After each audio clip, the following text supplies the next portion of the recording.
하나님께서 우리에게 주시는 말씀, 출애굽기 23장 16절 말씀을 제가 봉독합니다.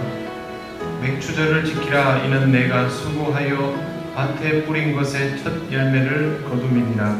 수장절을 지키라. 이는 내가 수고하여 이룬 것을 연말에 밭에서부터 거두어 저장함이니라. 아멘. 반갑습니다. 날씨가 굉장히 안 좋습니다. 그래서 여러분 컨디션 유지하기에도 어려움이 많을 줄 압니다. 하지만 하나님 주시는 은혜로 영육간의 강건함을 입으시기를 바랍니다. 오늘은 맥추절입니다. 그리고 하반기를 시작하는 첫 번째 주일이기도 합니다. 출애굽을 한 후 3개월이 지나서 이스라엘 백성은 시내 광야에 도착하였습니다. 그곳에서 장막을 치며 거주를 시작합니다. 물론 계속 머무는 것은 아니지만 줄곧 이동만 하다가 비로소 정착 생활을 하게 된 것입니다.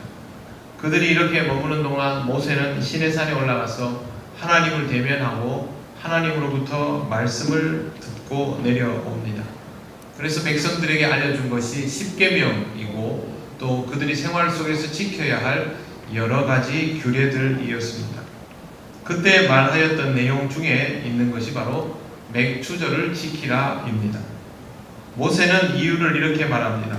수고하여 밭에 뿌린 것의 첫 열매를 거두게 되었기 때문이다. 사실 이 열매는 이스라엘의 첫 열매가 아닙니다. 이스라엘은 이미 오래전부터 열매를 내고 있었습니다. 그런데 왜 이것을 이스라엘이 거둔 첫 열매라고 하는 걸까요?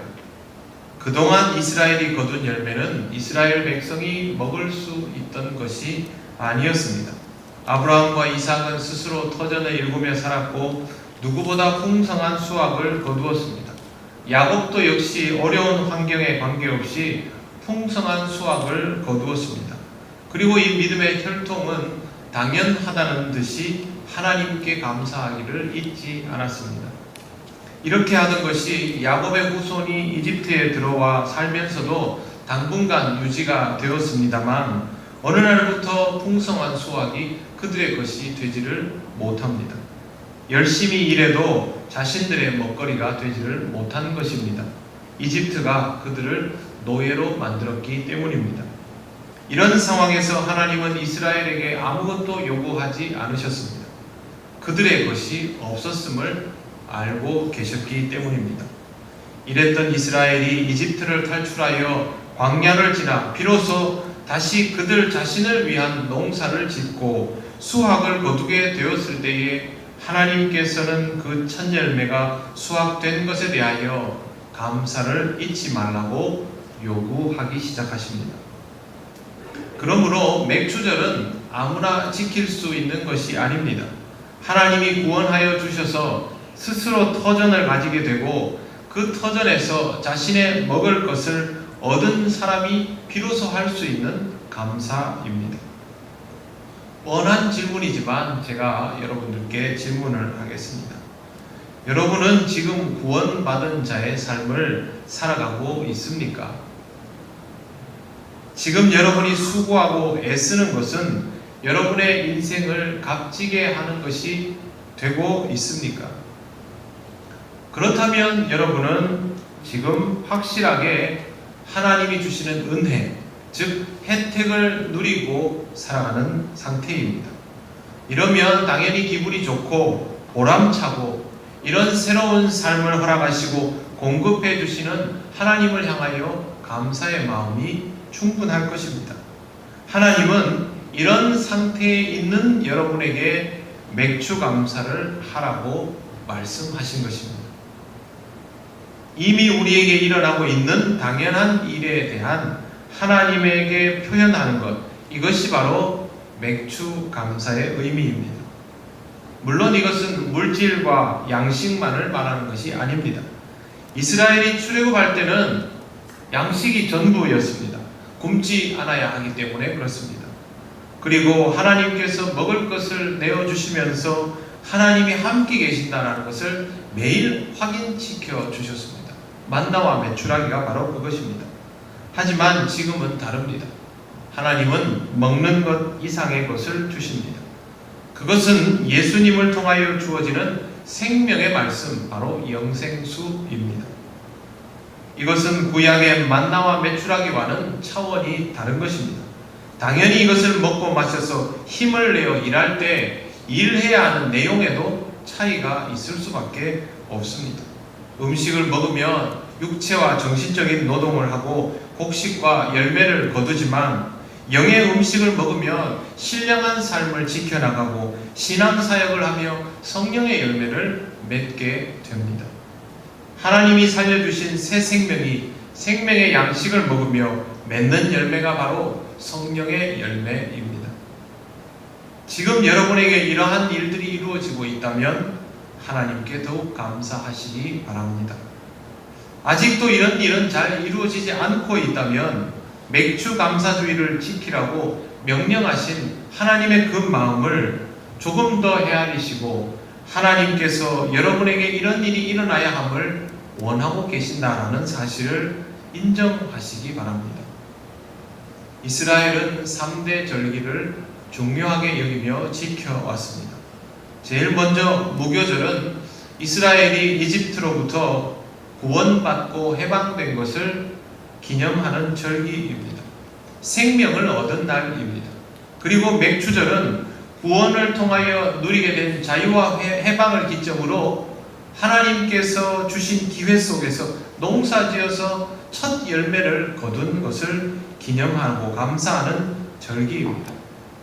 이 절기에서 함께 나누었던 소중한 양식들은 가을 거지를 할 때까지 매일매일 먹을 수 있는 일할 때마다 필요한 식량이 됩니다. 그리고 그렇게 열심히 일해서 얻은 결실로 하나님께 나와서 수장들을 지키며 한 해를 마무리합니다. 이렇게 이스라엘의 절기는 그 절기만 의미가 있는 것이 아니라 그 절기의 앞 뒤에 있는 과정들을 다 채우는 힘이 있습니다.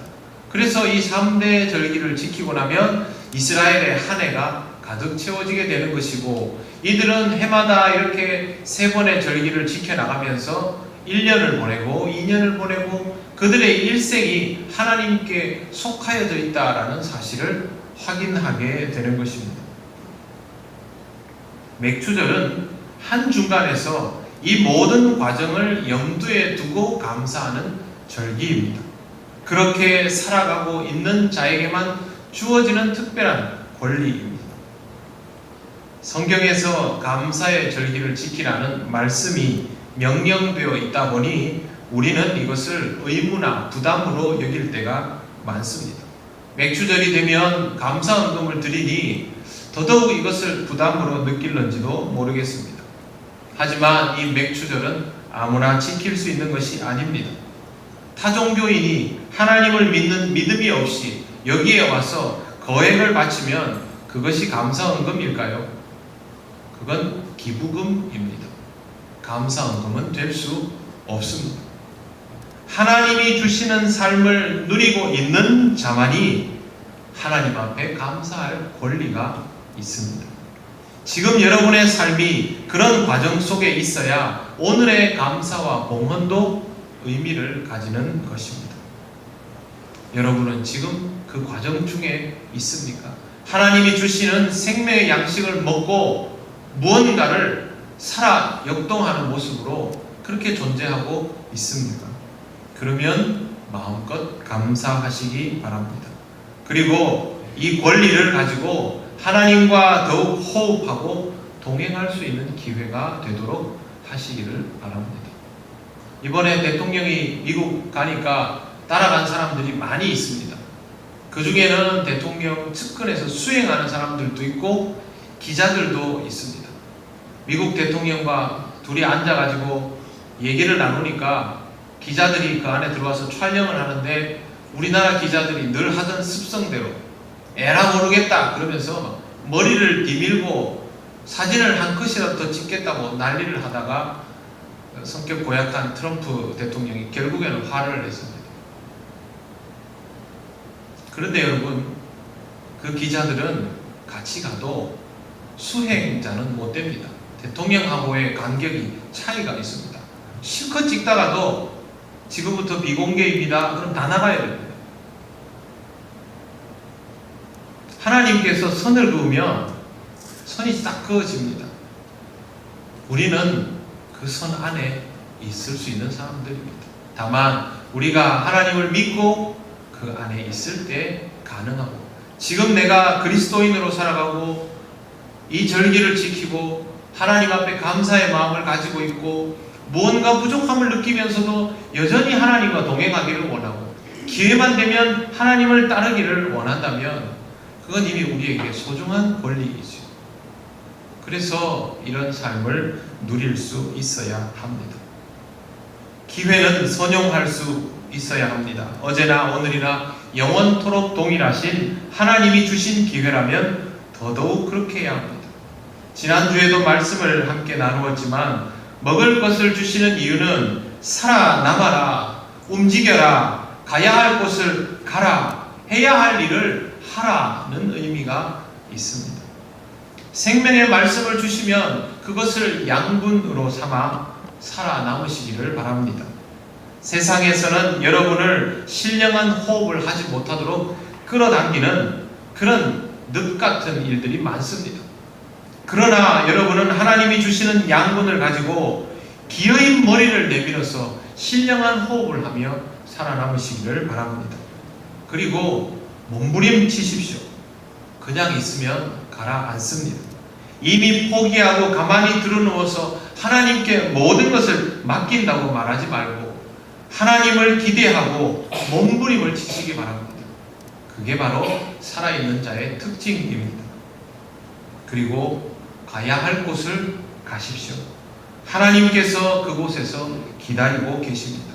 지금 내가 여기에서 하나님과 만남을 이루었다고 해서 하나님이 늘 여기에서만 계시지 않습니다. 하나님은 역동하시는 분입니다. 어제에도 하나님은 만나주셨고 오늘도 변해 있는 내 모습의 자리에서 또 만나주셨는데 내일 하나님의 모습은 어디에서 또 만날 수 있겠습니까? 그 기대감을 가져야 합니다. 하나님과의 만남이 계속 이어지려면 일하시는 하나님을 만나러 여러분이 가야 할 곳, 서 있으라 하는 그곳에 서시기를 바랍니다. 여러분의 신앙은 성장하고 있습니까? 성숙해지고 있습니까? 하나님은 여러분에게 기대하는 것이 있는데 그것을 여전히 기억하고 있습니까? 하나님께서 오늘 우리가 이 맥주절을 통하여 이것을 다시 기억하기를 바라십니다. 그리고 또 양식을 주십니다. 그렇게 살아가기를 바라는 것입니다. 먹은 만큼 일하시기 바랍니다. 그래야만 결실이 현실이 됩니다. 하나님께서 해방해 주셨는데도 여전히 노예처럼 수동적으로 살아가지 마십시오. 지금 여러분에게 주어진 것은 여러분의 밭이요, 여러분의 논이요, 여러분의 어장이요, 여러분의 사업체입니다. 다른 누구도 거기에서 결실을 낼 수가 없습니다. 여러분의 가정이고 여러분의 부서이고 여러분의 구역이고 여러분의 교회입니다. 다른 누구도 이곳에서 열매를 맺을 수 없습니다. 여러분만 할 수 있습니다. 지금부터 다시 열심히 달려가시기를 바랍니다. 험난한 인생을 살았던 다윗이 어려운 중에 이런 고백을 했습니다. 주여, 인자함은 주께 속하오니 주께서 각 사람이 행한 대로 갚으심이니이다. 우리가 어떻게 행하는지에 따라서 하나님은 확실하게 응답하여 주시는 분이라는 고백입니다. 하나님은 이렇게 역사하십니다. 사랑하는 성도 여러분, 이제부터 새 마음, 새 각오를 가지고 결실의 계절을 향하여 달려가시기를 바랍니다. 흐트러진 기도의 자리도 바로 세우시고 미루었던 말씀의 자리도 다시 고쳐 앉으십시오. 지친 몸과 마음으로 내려놓았던 헌신의 곡괭이를 다시 잡으시기를 바랍니다. 나를 너무 사랑하느라 돌아보지 못했던 내 가족을 위하여 하나님의 사랑을 다시 표현하시기를 바랍니다. 이 교회를 통하여 주어지는 곡식만 주워 먹던 삶에서 하나님이 주시는 생명의 양식을 힘입어서 주의 몸된 교회를 직접 일구는 농부가 되시기를 바랍니다. 하나님이 주신 상을 받아놓고 고맙다는 말만 하고 먹지 않는 그런 자식이 되지는 마십시오. 그 상의 음식을 남김없이 다 먹고 다시 나가서 열심히 하나님의 아들, 딸답게 일하는 그런 자녀가 되시기를 바랍니다. 하나님은 우리가 가야 할 길을 말씀해 주셨습니다. 우리는 가야 할 길이 있고 해야 할 일이 있는 사람들입니다. 하나님께서 주시는 결실을 통하여 더 나은 삶으로, 더욱 풍성한 수확이 있는 삶으로 나아가시기를 바랍니다.